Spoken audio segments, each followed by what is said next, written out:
Happy Hump Day, everybody. I am so excited about this second half of the year. I have been rejuvenated, empowered, and ready to conquer. I went to the Essence Fest this weekend for the ninth time in a row, and I had the opportunity to see Michelle Obama for the third time. And just hearing that lady speak just ignited the fire in me to really get ready to conquer the second half of the year. Another great thing about New Orleans, I have a client that lives there who I met after Hurricane Katrina, who I fell in love with. She fell in love with me, and she still comes to get her hair done twice a year in Houston. Well, she has a niece who's an author, and she's sharing her niece with me today. So shout out to New Orleans. Welcome, Tamara Smith. Hey. How are you? I'm doing great. So, Tamara, tell us about yourself. I am from New Orleans, Louisiana. I am an author. I also own my own book publishing company. That's a little bit. That's it. So tell me, how long have you been an author? I've been writing all my life. This is my first book. It just came out on June 15th of this year. Okay. So let me show you her new book. So tell us about this book, your new baby. June I am 15th. so proud of her. You should be. You should be. So it is about Chris and Farrah. Farrah is in an extremely abusive relationship with Chris. Chris physically abuses her, emotionally, financially abuses Farrah. So she's in a struggle with the love she has for him and the love she has for herself. So what's the title of the book? The Story of a Purple Heart. How did you come up with that title? It just came to me one night. It just popped up in my head. I don't have any divine intervention. That's what I want to know. Any symbolism? Okay. No symbolism. Well, yeah, I do. So purple is the a color for domestic violence. And also when something's bruised, it turns purple. So I thought that would be a good title. Well, then you do have some symbolism. A little bit. Yeah, symbolism. A little bit. And this book, you just made it up, or any connection to the book? Definitely. It's inspired by true events in my life. True events in your life? Yes, ma'am. So this is therapeutic to start journaling and writing and sharing it? Very, very. So did you do a full book launch? Yes, I did. I did a book launch here in Houston, actually in Sugar Land, on June 15th. I will be having a book signing coming up in New Orleans Labor Day weekend. Okay. And how long have you been in Houston? 2 years. 2 years? 2 years. How has Houston been treating you? I love it. I absolutely love Houston. What made you move here? The relationship. And I also wanted a change. I just wanted more positivity around me. I wanted to focus on my career. So I just decided to move. And it worked out for the better. And being a published author, is that your full-time job? No, ma'am. Okay, so what else do you do on the side? I mean, what do you do for a living? I say on the side, but what do you do for a I living? work for Child Protection Services. Okay. So you work for Child Protection Services. Yes, ma'am. And being an author is one thing, but being a publisher is another. Tell the audience, what's the difference between the two? So being an author for me, like you said, it's more therapeutic. So I journal a lot. I write everything down in my journal. So, but with publishing, it's pretty much you have to read over other works and edit and come up with different ideas and working with another person is pretty it's a bit more difficult. In a good way or a bad way? Neither. It's just it's challenging. And the reason why I say that, because even though it's more difficult, maybe it shows you something about yourself that you didn't know you have that much patience, tolerance. And that's why I say it in a good way or bad way. Because working independently is always easy. Yes. Working independently is always easier, but working with a team, a collaboration, or even helping someone, it shows you, for me, it shows me things about myself. Like, oh, okay, you're a good teacher. Right. You don't bring those things out on you when you show someone, oh, well, this is how you do this and this and this. So that's why I said in a good way or a bad way. Do you plan on writing more books? Definitely. I actually have a book coming out later this year. It's actually my journal, so I'm going to publish it. Okay. So I journaled for the past 30 days. I was going through radiation because I had a battle with cancer. Yes. So I'm cancer-free June 19th. Congratulations. So I'm going to publish my journal about my thoughts, my feelings, my struggles, my emotions. And that should be coming out in December. And then next year I'll have a children's book series coming up. How long do you have anyone in your family that has cancer? No, ma'am. No one in your family. No, that was the thing. Like, So did you go for a regular checkup, or you were experiencing any pain? I had a growth in my neck. I have it was a rare form of cancer, adenoid cystic carcinoma in my salivary gland. So I had a lump right here in my neck. So it's oral cancer? Yeah, it's neck and it's not really oral because it's in my salivary gland. So Oh, I okay, guess okay. The reason I asked was it oral because one of my best friends has oral cancer. So hers was more in her gums, tongue, and teeth in that area. Was she a smoker? Same thing No with smoker, me. not a heavy drinker. I was nervous. I was like, I mean, is a it healthy because of- eater. Healthy eater. Yes. Was that a fighting weight? I mean, was that a good weight? You know, so I told the doctor, I was like, well, I just started smoking that hookah. Is it because of the hookah? He was like, nah, it's not because of the hookah. It's just something that happened. something that happened. Mm-hmm. But you still But here. praise God. Yes, God is and you're looking good. He- I would have never known that. Thank you. How long did you go through radiation and treatment? 30 days. I had surgery and then I had the radiation. I cruised through radiation with a smile. Good for you. I documented the entire treatment every day. I had my struggles, and I was going through like an emotional, more than physical pain. It was more something like more emotional, and I wasn't really scared or fearful of dying. I just felt like I don't want to die without having lived my purpose. So I learned. It taught me that maybe this is my purpose, to inspire, to uplift, and to show people to persevere. And I take life for granted. Yes. You know, Yes, because ma'am. we do. Sometimes we can tend to take things for granted, but when it's on the line, it's like, oh, wait a minute.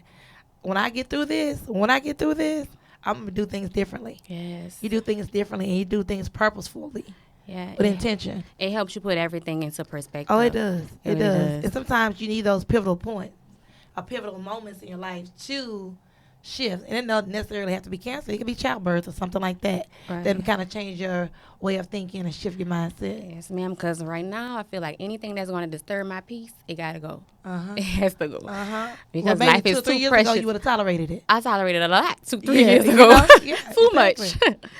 No, ma'am. And that's a good thing, about this podcast is transparency. To look good and feel good is one thing, but to be open enough and transparent enough to say, hey, I struggle with this. I've dealt with that. We grow from people's struggles. We really do. We grow from people's challenges and obstacles. Even though we make it look good, it lets people know that I'm not alone. Because so many times you see people who look great and like they have everything together. And you're like, they world perfect. Ain't nothing wrong with them. But everybody had those struggles. The struggle is just different. And so that's what I love about this podcast. Being able to be vulnerable enough to say, yes, I've been in a domestically violent relationship.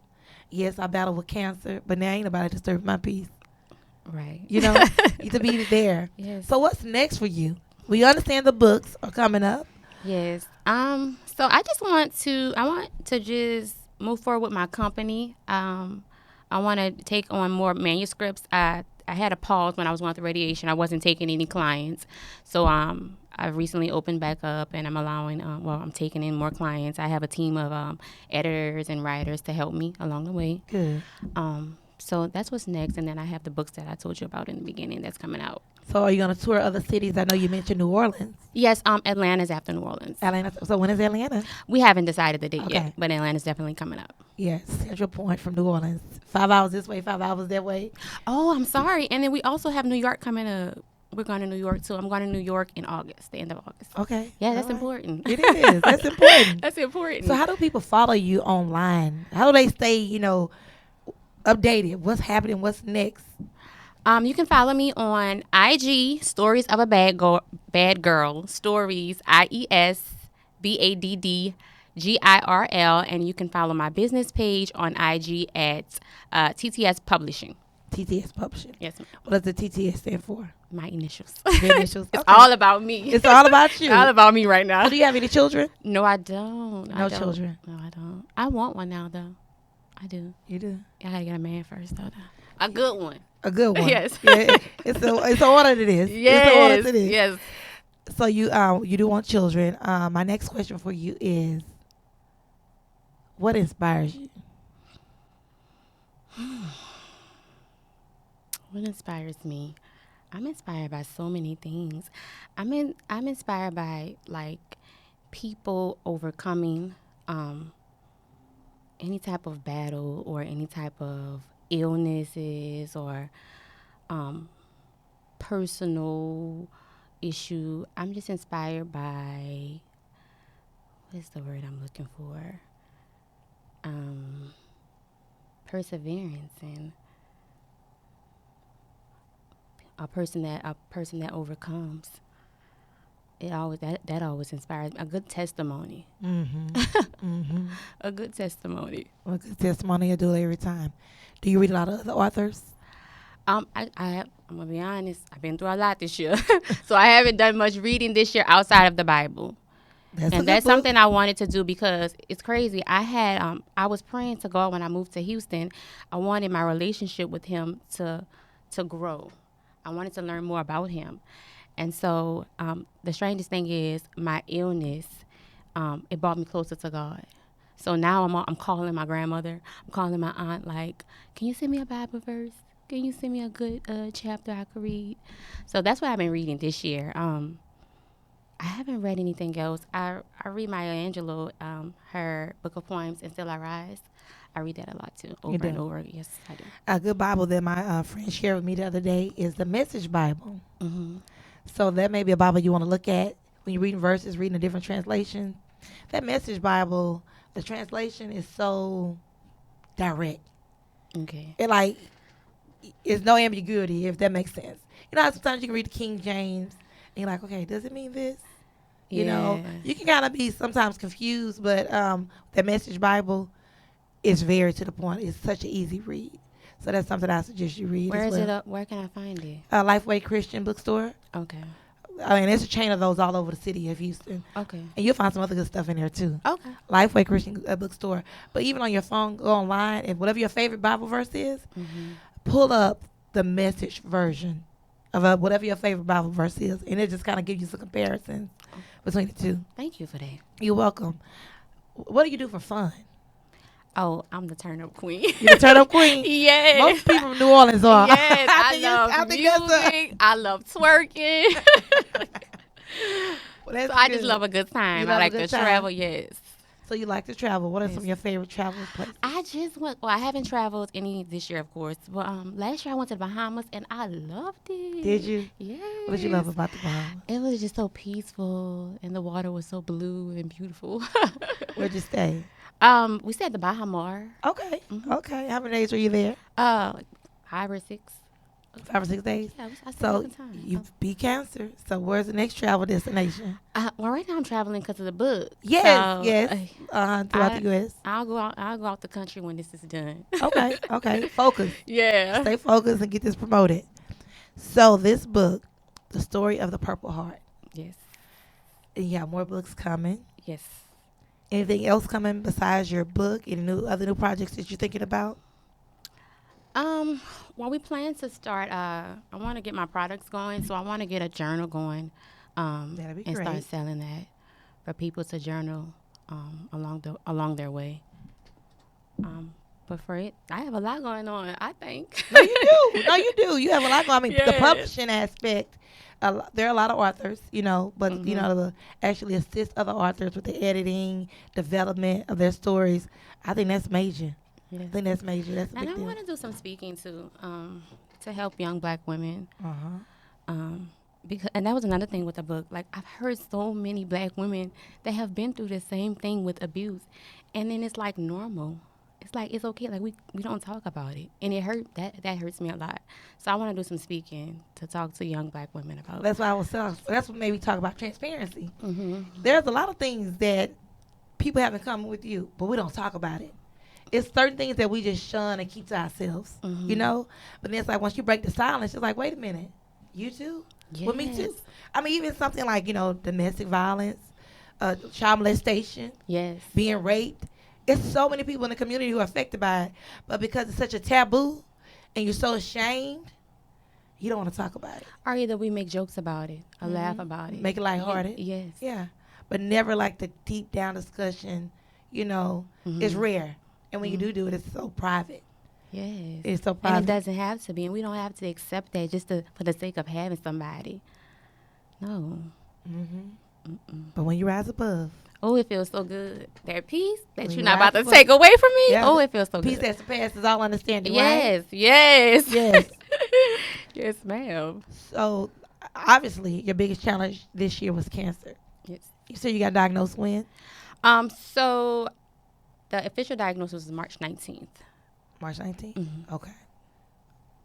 Oh, so they immediately start working and trying to get rid of it. Well, because before that, I had a bunch of other diagnoses. We didn't know what it was. Oh, okay. Mhm. Okay. So it took some time, but you got the final accurate diagnosis March 19th. Yes. So what are you looking forward to in 2020? Because I say 2020 because it's really here. Mm-hmm. Once the second half of the year come, it's time to start strategizing and planning. I don't even mean with your books. Mm-hmm. I just mean in general. What are you looking forward to in this next decade? Just growing and glowing. I want my business to boom. I want to travel more. I just want to be happy. Not just happy. I want to just continue to have this joy that I have right now. I want that to continue. Right now, I'm happy. I can't complain. Undisturbed joy, right? Yes, ma'am. Undisturbed joy. So thank you so much for coming. Thank you for having me. I enjoyed you. Good. I'm Nikita Ross. Until next time.